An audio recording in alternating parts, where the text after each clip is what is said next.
NFL free agency is less than a month away, and then we're right into the NFL draft. So that means it's officially time for a mock offseason for the Detroit Lions. So let's get right into it. Now, before we get into today's video, I have to give a shout out to our sponsor of today's video and for this NFL season, and that is BetUS. So use code in the description, YouTube150, if you're looking for your sports book and you thought maybe I'd be interested in a 150% deposit match on my first deposit, 125% on my next two deposits up to $2,000. BetUS is currently hooking you up over here on BetUS for the NFL futures next season.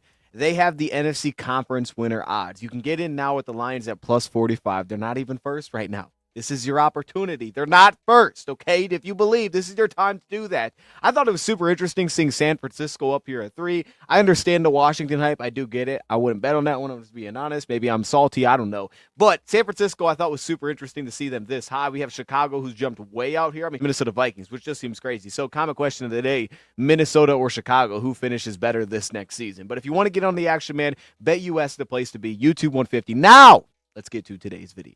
So today we're going to be making a mock offseason for the Lions, which if you haven't seen something like this before, essentially it's just free agency and the draft. Now, we don't have like free agency simulators that we can actually utilize that I think are great for this. So instead, it's going based on kind of the projected contracts that these guys will get this offseason, which means this can absolutely be inaccurate, but so can mock draft simulators as well. They don't have all players included. Everybody has different rankings. There will be some inconsistencies with what we do here, and especially when it comes to the contracts that we do give out, we're not really getting super detail with a lot of the setup of it and the structure of these contracts, more so just who's getting the money, who's getting paid this offseason, what players are we going after. That's more of the focus for a video like this. Of course, the Lions are going to structure deals, backload majority of them. They'll also have void years that'll get thrown onto these contracts. They'll do what they typically do. However, it's more about the focus of the exact players that we're bringing in for the sake of this mock offseason. And I will say, doing this mock offseason was kind of fun because there wasn't a ton of like, oh, we're cutting that guy, and that guy. We opened up this cap space. The tough part is you're not just opening up cap space because of that,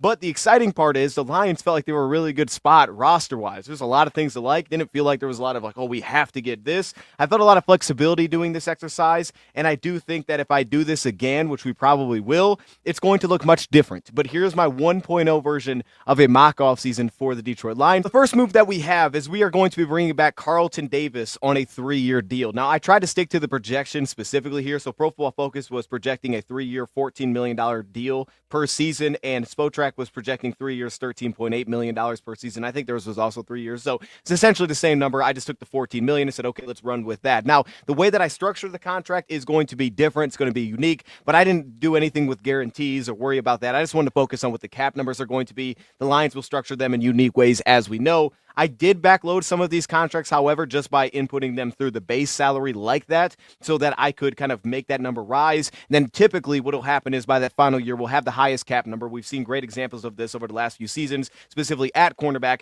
but then also there will be an out specifically within that last year. So though this is a 3-year deal, I feel like it could look a lot more like a 2-year deal with a very big cap number toward the end that also kind of leans to the Lions getting out of that deal after 2 seasons if they want to go that direction, which makes a ton of sense based on Carlton Davis's age. Some similar contracts done like this, like Darius Slay, for example. So this is kind of my expectation, is that the Lions are going to bring a guy like Carlton Davis back. He could be their most expensive free agent this offseason, that this is how the deal would likely be set up, and they would try to leave themselves a real out within that 3rd year going into year 32 of age. Now, that being said, to me, Carlton Davis, it's the impact that he made on the team. Of course, we know he fits well schematically, man-covered scheme. He did it really well with Tampa Bay, but it's what he did when he got over here which stood out to me. He was successful in all different facets, all different coverage types, off-man, press coverage, no matter the kind of coverage type. If you wanted him to jam off the line, if you wanted him to play a soft press, different techniques in press, off coverage, zone coverage, he was super effective. He brought ball skills to the table, which maybe less of interceptions, even though he had 2 clutch interceptions against Houston, but his ability to just knock the football away at the catch point. He brings us length. He brings something a little bit different to that cornerback room that we had been missing a little bit. He was good against the run. Now, of course, the downside is going to be that, yeah, he's probably on average going to miss about 5 games a season, which is relatively hefty. And if the Lions wanted to stay away from that, I would understand it. But when he was on the field, the Lions giving up less touchdowns than interceptions on a year, 13-14, essentially the same completion percentage, about 60 less passing yards per game. It was the best pass rating allowed in football. they were fantastic with him. They were very good without him as well. But I think Carlton Davis, you can make a case, should be a priority for this team this offseason. They're still very young at the cornerback position. Now, if you don't bring back Carlton, I think you would be fine. You could just look at Amik almost as a wide corner, let Amik stay wide. That might be the best spot for him. And then have a guy like Rakestraw potentially compete in the slot. Maybe you get a new addition. Maybe you just rock there. Or if you got a safety, you could have Brian Branch kick to the slot. Say you bring Iffy back, or you bring in a different safety. There's definitely options that the Lions have, which is great. So I think there is a point where, Lions could potentially be outpriced by Carlton Davis this offseason, and that would make sense. And if you wanted to say, well, hold up, is there an actual upgrade on the market? Maybe down the road, but I think specifically DJ Reed, you can make the case, is legitimately an upgrade if you went that direction this offseason. So if they did something like that because they just wanted to spend money, but they want to go in another direction, I'd be fine with a guy like DJ Reed, no doubt. However, I thought bringing Carlton Davis back made sense. We have Casey Rogers here now as our defensive line coach. He played so well with us this past season. I thought he had his best season of his career, to be honest with you. He just missed some time, which typically, unfortunately, does happen. But if he has interest in coming back, I'd like to have him back. So Carlton Davis, biggest re-signing this offseason, is the first one I'm going to make. Now, we do have some of these smaller moves as well that were made. I didn't make all of the ones that I potentially could here, but I made a few of them just for kind of purposes of the roster. Like, for example, Craig Reynolds, we're going to be re-signing him on a minimum deal. Same thing with Shane Zylstra. Again, I tried to approach this like, hey, do free agency and then the draft, right? Not the other way around where it's like, okay, do the draft, then free agency because then I know what I need. That's not realistic. So I tried to make sure that I plugged a lot of holes when it came to free agency. That way the draft, I did feel pretty open to just kind of doing whatever I wanted to do in the draft.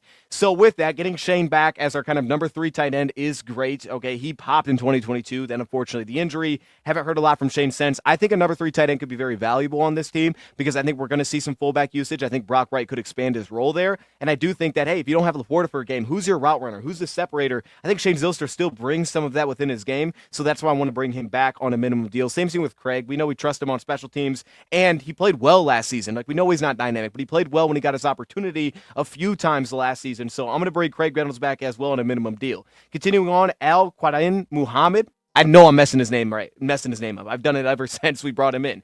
But he came on really strong towards the end. He, of course, was effective against a quarterback. I would say he was an adequate pass rusher for us, and he could align in different spots. But the key there was the improvement for me against run, right? He carries some length. He's not an enforcer against a run. He's not a tone setter against a run, but he did improve. He was a little bit better. I thought his backside discipline. I thought his pass rush brought enough to be like, yeah, that'd be worth bringing back for a season. And if you were able to get him on a deal that's essentially the minimum, I would be all over that. So for me, I'm going to bring Al back. I know he's 30 years old at this point, but we don't know what's going to happen here when we get to the draft, right? Hypothetically. So let's get ourselves another pass rusher that did a good job for depth this past season, and we'll see if he can end up making the squad.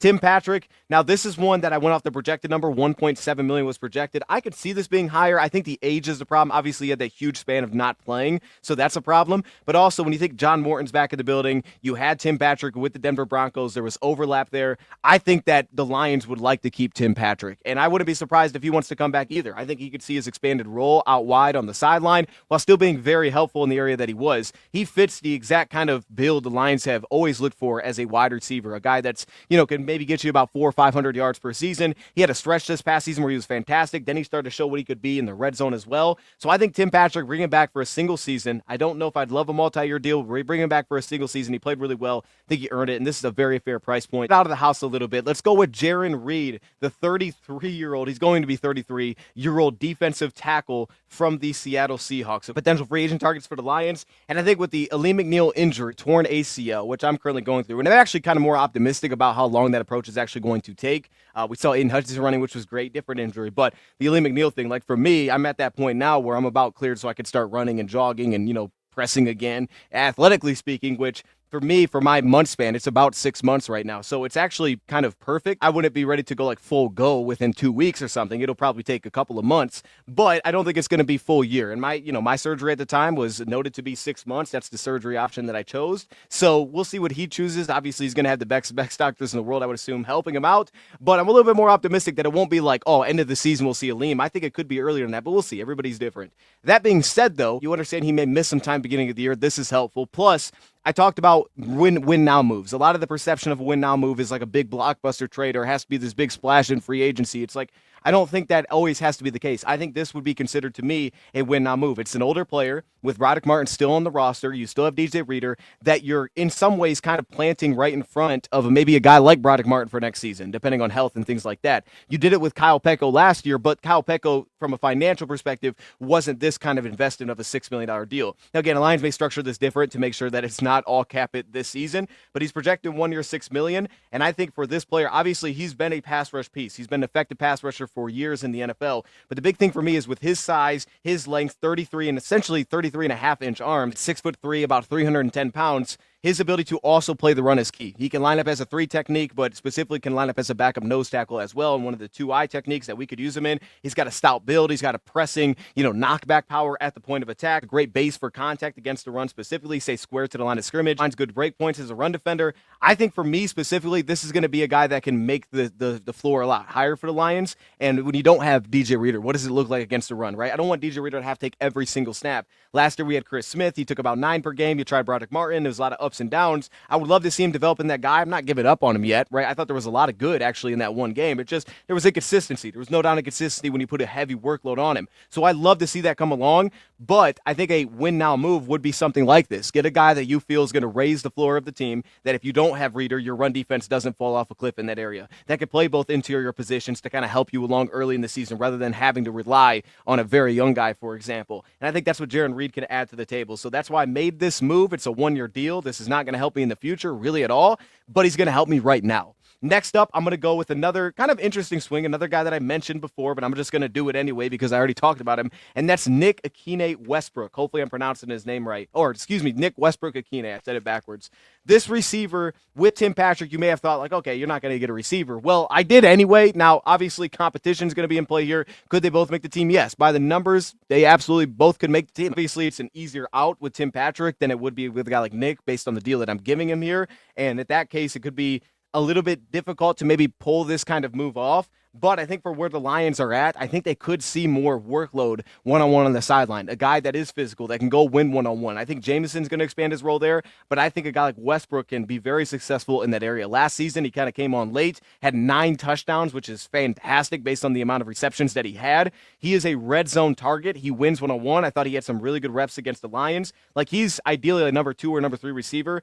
I think that if the price just got too high, this is just off the Lions' radar. But an idea of a 2-year, $8 million deal, I think is very affordable. Now, for the Lions, obviously we don't have a ton of money to spend, but I think that we could make that work potentially how we set this deal up. And he's only 27 years old at this time. I think he's a flexible pass catcher that brings a very wide radius. It'll be helpful for those deep in breakers, those deep second level and third level shots. The go ball opportunities, of course, he could be successful there. And then he brings some real quickness off the ball as well, real quickness off the line of scrimmage to beat press techniques, which is going to allow him to be as successful as he is in the red zone. I just think that gives the Lions another really nice wide receiver option. Side of that, I think the technique's better in some sense at the top of the routes as well. To sell breaking routes, to be very disciplined at the top of his routes, and also when you tie in some of the footwork to it as well. He doesn't play with a ton of lean. It can lose some balance for sure, but I do like the footwork at the top of routes. The big concern there will be some of the drops the last few seasons. It's not at a crazy high number, but it's 3 drops, 4 drops, 3 drops. It feels like this could be another one of those players that really hasn't been able to emerge in the offense, and maybe now he gets that opportunity.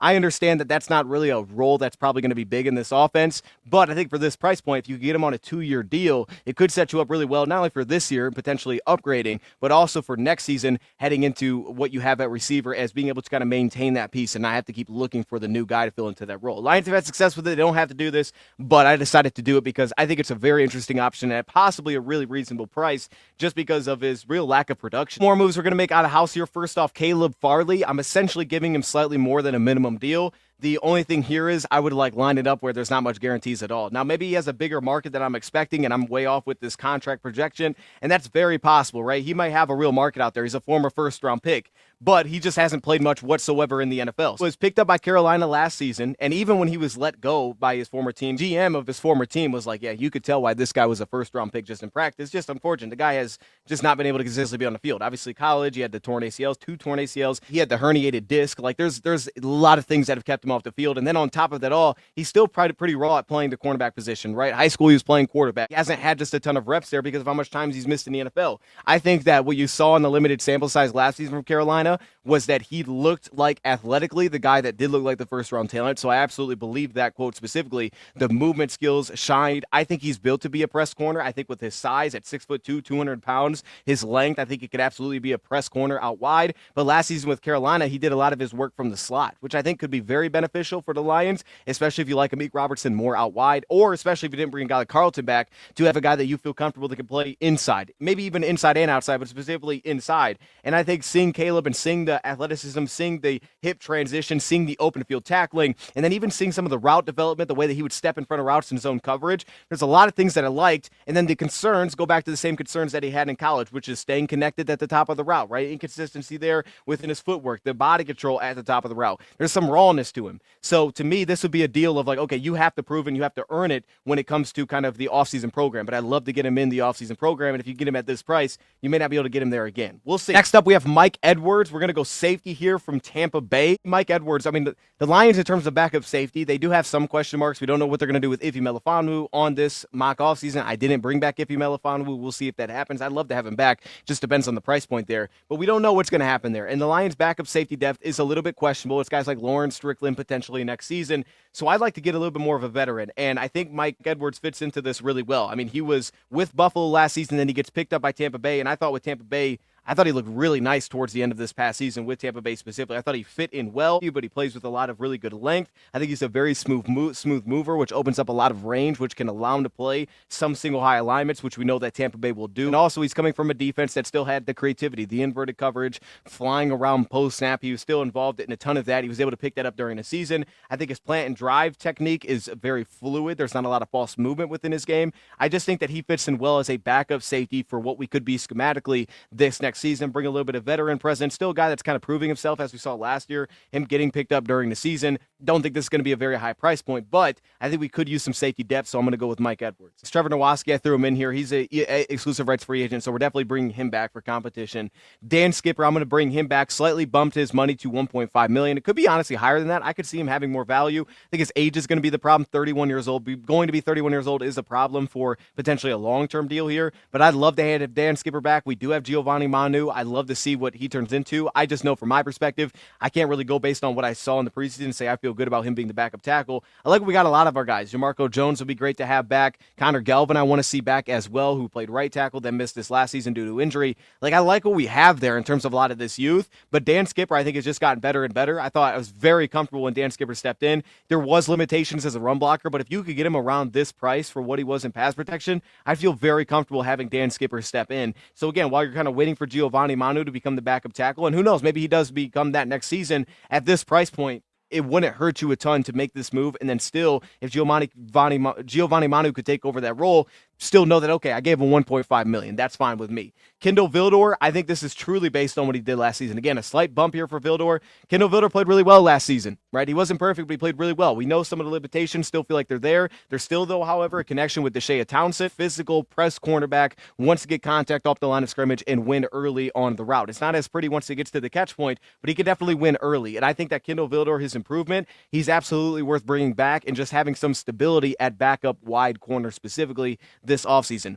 Here was one of the trickiest ones. These were all kind of tricky. Kevin Zeitler was not, if I'm being honest. Like, Kevin Zeitler was kind of a no-brainer. This one just depends on whether or not he wants to make this happen. And if I don't get Zeitler back, one, I could go a different route in free agency, which I probably would add somebody, but specifically, I don't have to because I'd have Graham and Mahogany. I'm kind of forced into, okay, that's one spot I definitely have to draft a piece. But if I had Kevin Zeitler, I don't think I need to draft a piece there. Not this year necessarily, maybe next year. But Kevin Zeitler, I'm bringing it back on this projected 1 year, $6.25 million deal. Kevin Zeitler was awesome last season, and if we can keep that offensive line intact, that would be fantastic. He was great, especially towards the end of the year. He fits so well to me with a guy like Mahogany, where those two can play alongside of each other really well based on their skill sets. So I do think that there's a real possibility Mahogany and Zeitler become the starters next season with Graham as the backup. There will be a competition there. He's so good on the backside of run schemes. He's so good up to the second level as he showed last season, and he's just a very consistent pass protector. And I thought as the year went on, it got better and better. Picking up stunts got a lot better as a unit about midway through the season. I think he was a huge part of that.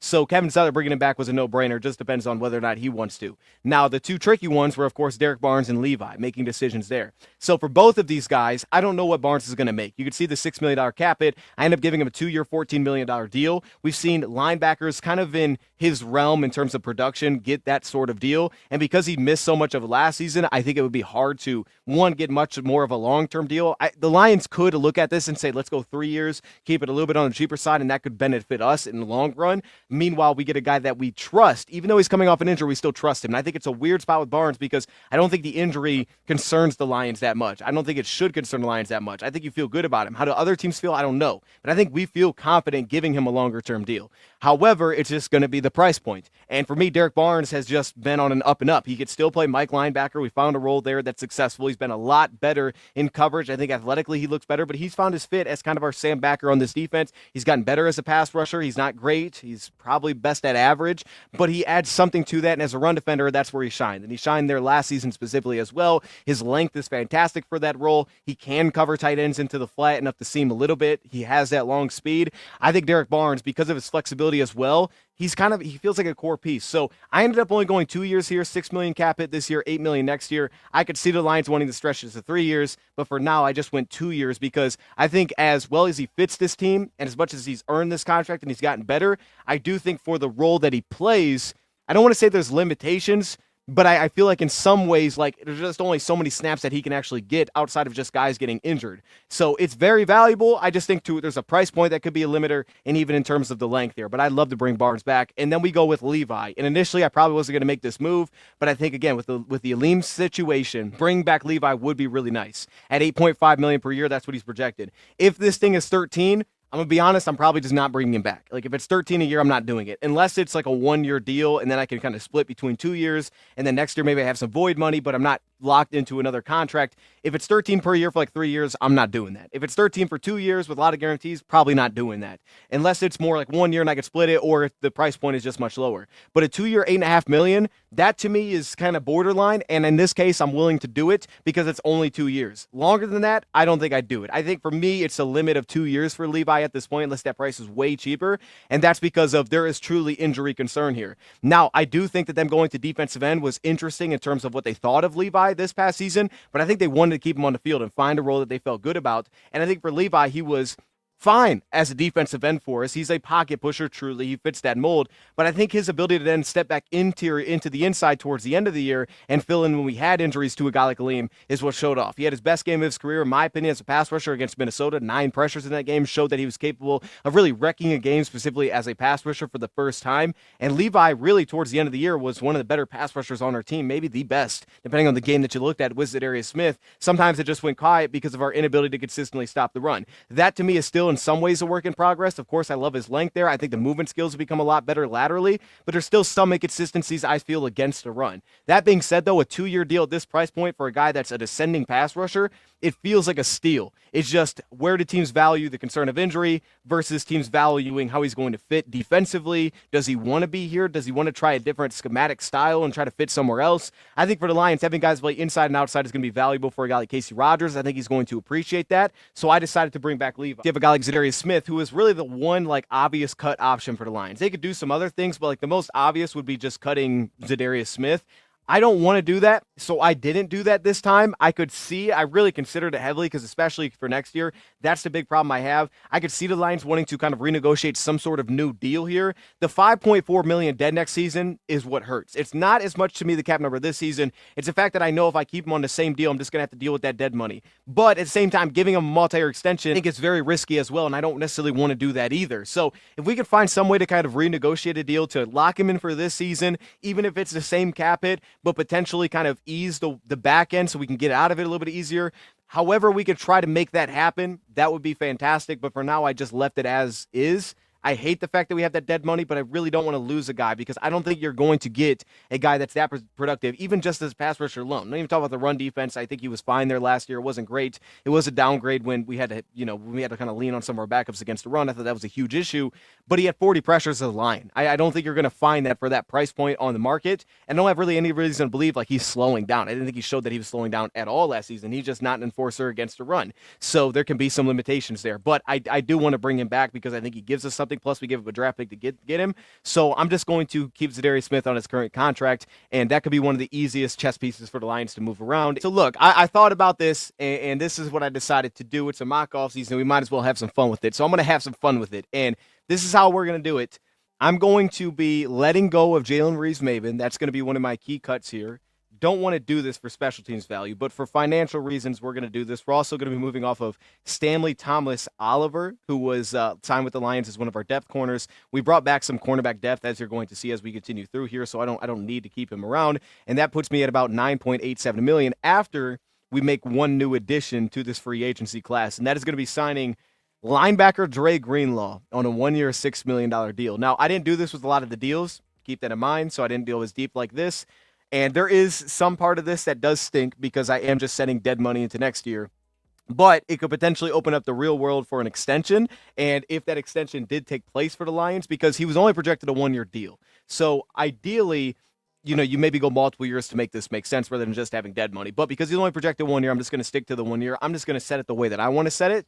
Now, the problem with this is obviously it's just dead money next year, and there's no guarantee that he comes back. But if he does decide to come back, we could potentially put that within the new deal. It's like, okay, we know that you have that there, and he could be in world for a multi-year deal after the season if he played well. So what I'm going to do is I'm going to sign Dre Greenlaw to a 1-year, $6 million deal with a signing bonus. That's the majority of the contract, about $5 million guaranteed. I know that's a lot. But what we're going to then do is make it a $1 million base salary this year, or what the minimum would be. It actually might be a little bit higher than that, but roughly. And give him a $3.5 million cap hit, throwing the 1-year void year on, which would make it $2.5 million dead next season. So his cap number is essentially the same as Nick Westbrook-Ikhine. So the Lions will be loaded at linebacker in terms of depth as we enter this year's draft. We are moving off Jalen. I don't take pleasure in moving off Jalen Reeves-Maybin. I like to keep him around.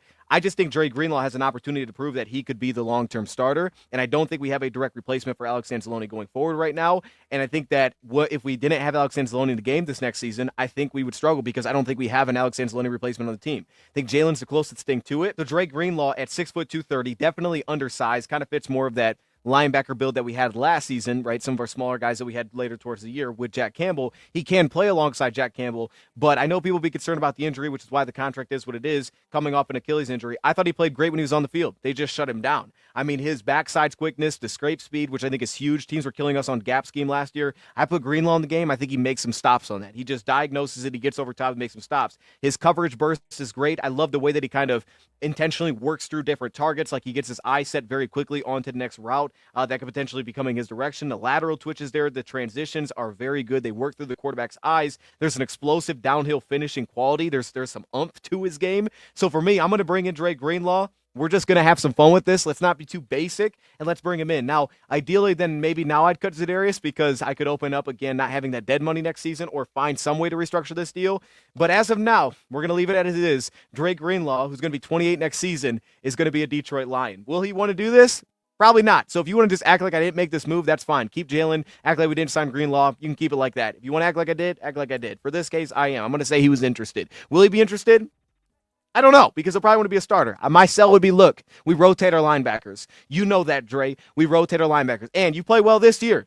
You could potentially be our Alex Anzalone replacement long-term, all right? You could potentially be, right? And you could help us a lot this year because we could use getting better at backers. So I'm going to bring Dre Greenlaw in. Let's take a swing. Now let's get on to the draft to wrap this thing up, okay? And I'll try to fly through these, man. I'll hit some key notes on each player. And I do have videos on, well, one guy that we did draft today, and that starts at the very top. So the Detroit Lions using the PFF draft simulator. The weird thing is here, they don't have us with our comp pick. They have everybody up to pick 101, 90, 96, 97, 98, 99, 100. All of those teams have their comp picks. The Lions aren't listed with a comp pick. Don't know why, but we're projected to get 101 according to Over the Cap for losing Aaron Glenn this offseason. So I had to take that from the Titans. Could throw off some things with the draft simulator, but, you know, it's not that big of a deal. All right, it's fine. All right, the simulator is going to be off anyway. The point is, we're going to go to pick number 28, and I'm actually going to trade out of 28, and the way I'm going to do that is I'm going to acquire pick number 130 from the Buffalo Bills. I think when I was here, there was a ton of offensive linemen on the table. I think there was a couple that were just sitting there on the table, so I decided to jump back. Buffalo, I guess, moved up for an offensive lineman. I think that's what they did, and moving back a couple of spots, I took my guy. I thought this was the only way to start our first mock offseason, and that is linebacker Jalen Walker out of Georgia. All right, I'm getting a pressure piece that can play off ball, can play on the edge. You could stand him up as your Sam. You could put him on the edge. You can sub-package, put him literally anywhere across the front, and he's going to get after the quarterback. I think that he can be a pushing into an elite category blitzer, and I haven't had that kind of grade with a lot of guys to this point, right? Not in any kind of specific category. Last time I had something like that was like Brian Branch against a run.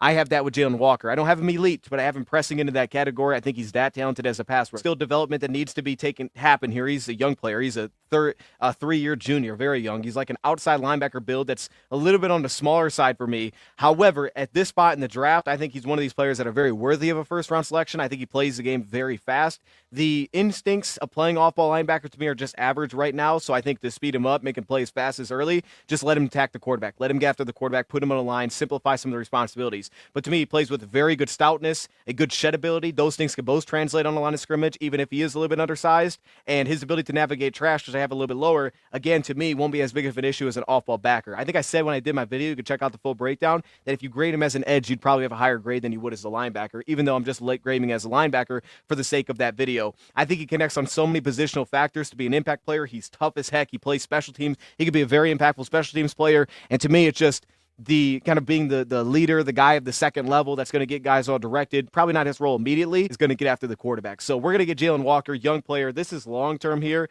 and it also fits well because I gave Barnes a 2-year deal, so I know it feels like, well, how did these two guys play?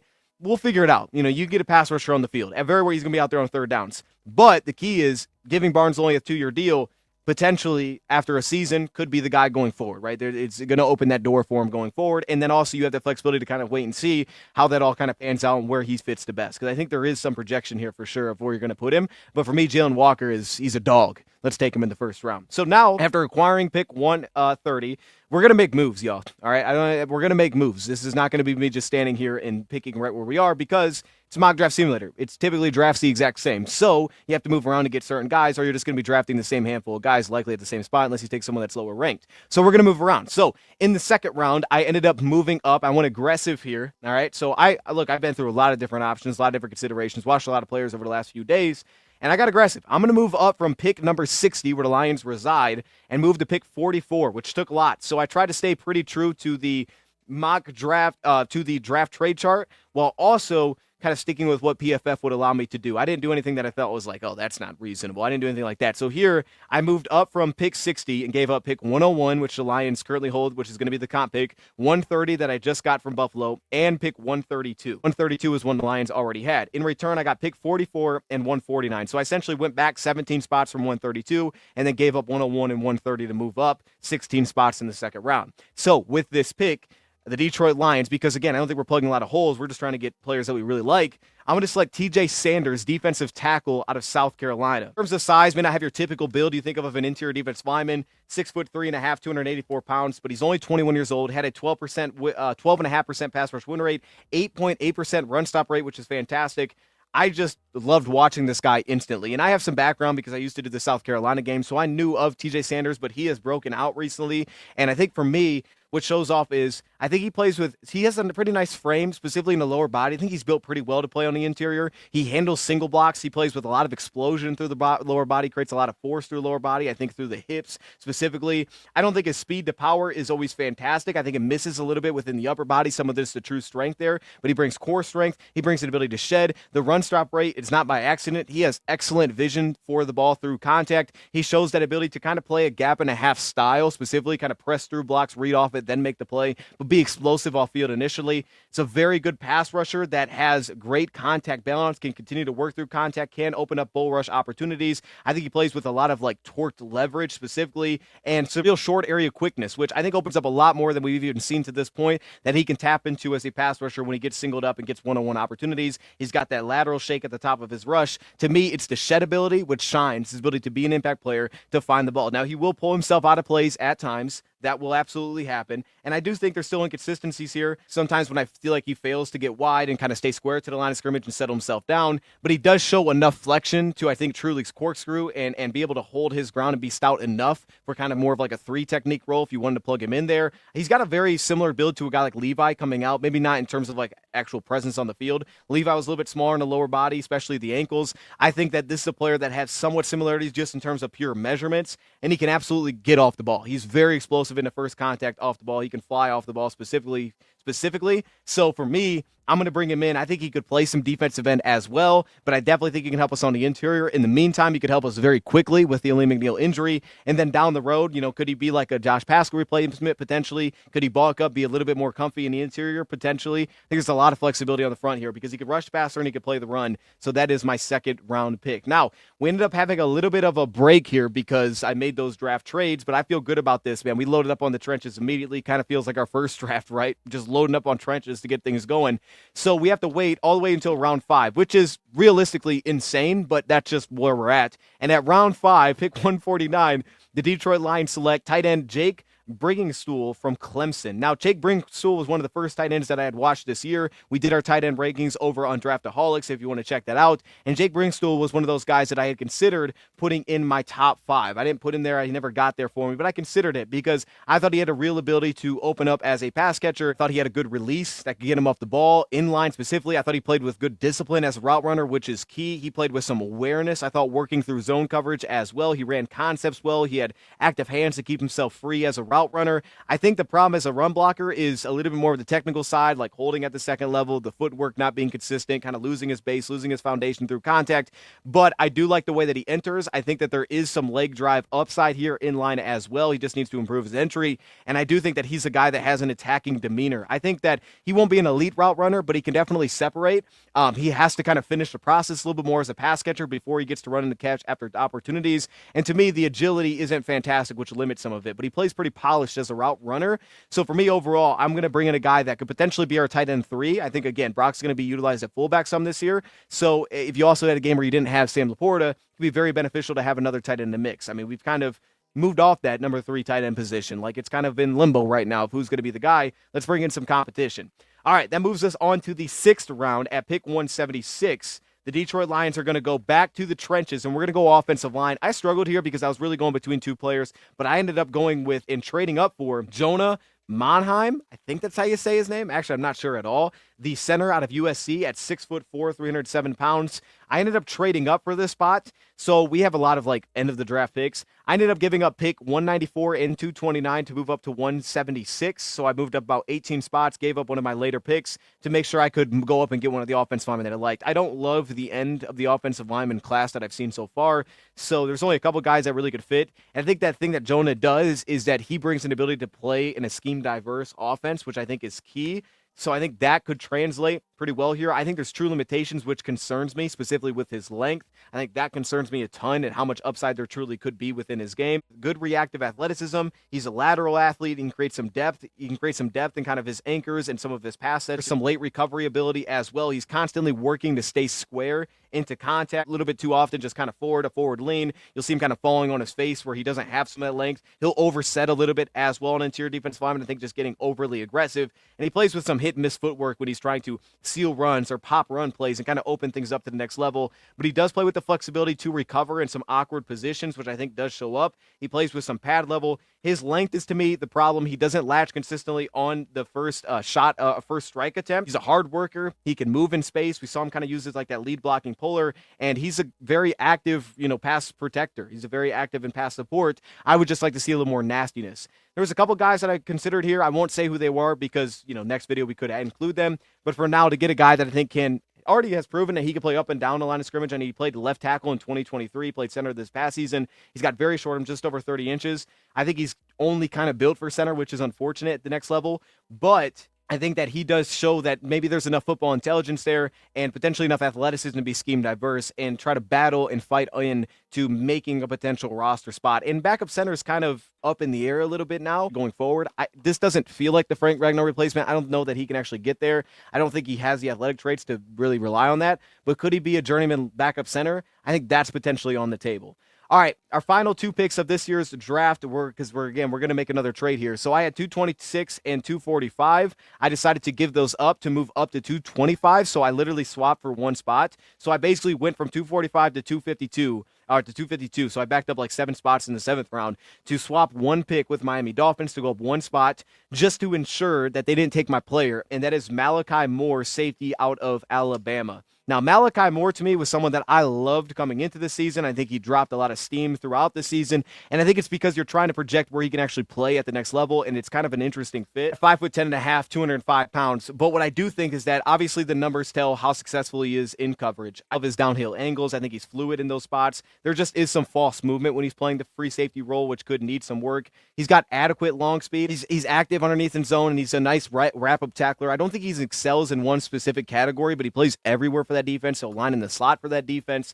I like Malachi Moore a lot. It's just trying to project what actually he's going to be in the NFL is a little bit more of the problem. He's just not elite in terms of range. He could be a strong safety, but he could struggle to match up with certain pieces in a man-heavy defense.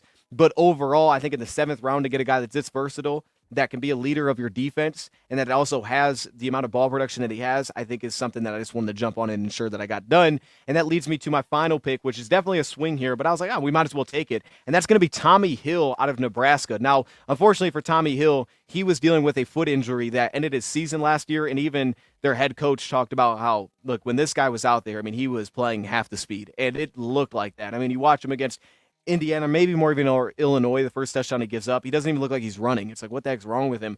I thought there was something wrong with him, like he read something wrong. I don't know. Turns out it's probably the foot injury, because you watch him against Colorado, he looked amazing, matched up against Travis Hunter, and then you watch him then, you're like, oh, this looks pretty awful. I think Tommy Hill, I mean, if you just go on 2023, the guy literally allowed a 40 pass rating with 4 interceptions. He was supposed to be one of the higher potentially taking corners this year. Then he played Colorado. I was like, this guy could be legit. And then the injury, and he allows a 119 pass rating before they were pulling him, 72% completion percentage allowed. They decided to pull him. I don't think he has the best plant and drive burst, but he does show that ability in off-man coverage, kind of settle in on routes, plant and drive on routes specifically, get on top of those things, play with some anticipation specifically. He does have the physical makeup to be an impactful run defender. I don't know he's elite there, but he does have the stoutness to kind of be an impactful run defender. I think his shed probably going to need a little bit of work. I don't think he's the most twitchy cover piece, but he plays with good size, really nice ball skills, plays with some anticipation, and he's got some fluidity just in terms of his coverage drops, right? Half turn, I really like him. I love his vision in half turn. He could kind of set himself up poorly last year, and he didn't have some of that recovery ability. Some of that may be limited, but I think the foot injury made that really shine. So for me, I'm just taking a swing on a guy that potentially could have a lot of upside, but he's sitting in the 7th round on PFF, so why not? Give me Tommy Hill out of Nebraska. So with all of this being done, this is what the Lions roster would look like. Now, this may add up to one extra player. Keep that in mind. I don't think this should add up to 53, but this is what it is. Now, I understand everything's abbreviated, so it's kind of a mess, but I'll walk through it really quickly. So at safety, we have Kirby Joseph being backed up by Mike Edwards, who we signed in free agency, our veteran safety. And then at strong safety, we have Brian Branch, who now has Malachi Moore as his backup. So a little bit youth there, but I'm a Malachi Moore fan. I think he's very flexible, so I think that fits our defense.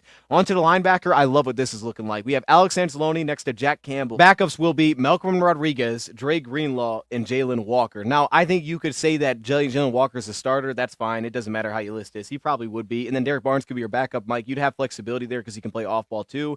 And I think he can have that skill set as well at the next level because he has that kind of stoutness at the point of attack. So however you want to shake that up. But that linebacker room to me looks nice. Dre Greenlaw, Jalen Walker, Malcolm Rodriguez, Derek Barnes, Jack Campbell, Alex Anzalone. I think that's a nasty second level. Calvin Shepard's the DC. You talk about wanting defensive linemen. Well, now he's got a stacked linebacker room, in my opinion. That moves you to that defensive line, though, because that's looking pretty good as well. Levi is back. I listed him at defensive end, put him interior, exterior. That's fine. We can call him out as an interior guy for the beginning of the season, but we'll have Levi next to DJ Reader, next to Aleem McNeil, next to Aiden Hutchinson, same 4. But the backups now are Josh Paschal, Jaron Reed, who was the offseason signing, or kind of our backup nose tackle, backup interior defensive lineman, next to Broderick Martin. And then we have Mekhi Wingle now coming back on his second year with the new addition, TJ Sanders, to the mix. Again, inside, outside flexibility. We'll list him as an interior player, though, because I think long-term that could be super valuable. And then having next to that, Zadarius Smith, who we decided to keep around. Now, again, we could even list Jalen Walker as the defensive end if you want to, however you want to do it. But that front, like for me, after last season, especially when you talk about depth, we wanted depth. You got it. Depth is there. And I understand. I didn't include a guy like Muhammad or, say, Deron Gilbert, who's on the roster. This is just kind of a projected 53 idea, so it's not that serious, right? Different guy could make the team, but just kind of a 53. I didn't need to put all 90 guys on here for it to still make sense because of the top 51 cutoff. Onto the cornerback spot, it's kind of heavy. We got Carlton Davis and Amik Robertson. I listed Amik wide. You can list him in a slot if you want as well over a guy like Rakestraw, because I have Rakestraw listed as a slot cornerback with Caleb Farley as his backup. And at the opposite wide corner position, we have Terrion Arnold and Kendall Vildor. Now, the backup wide corner we also need to throw in is Tommy Hill. I think he's more built to be a wide corner. So again, that flexibility, you can list a guy like a Meek back into the slot, and we'll kind of just load back up there. We're just young. Caleb Farley, Tommy Hill, and now getting back Fielder as the one veteran presence there. We're just young at this spot. I think that Caleb Farley and Tommy Hill would be an awesome battle, but the flexibility there, I just listed him in the slot, which could be valuable for the Lions, right? I think it's kind of tough to find those guys. Onto the offensive side of the ball. Offensive line, the starting offensive line, same, depends on who's out there. I put Decker, Christian Mahogany, Frank Ragnow, Kevin Zettler, and Penei Sewell.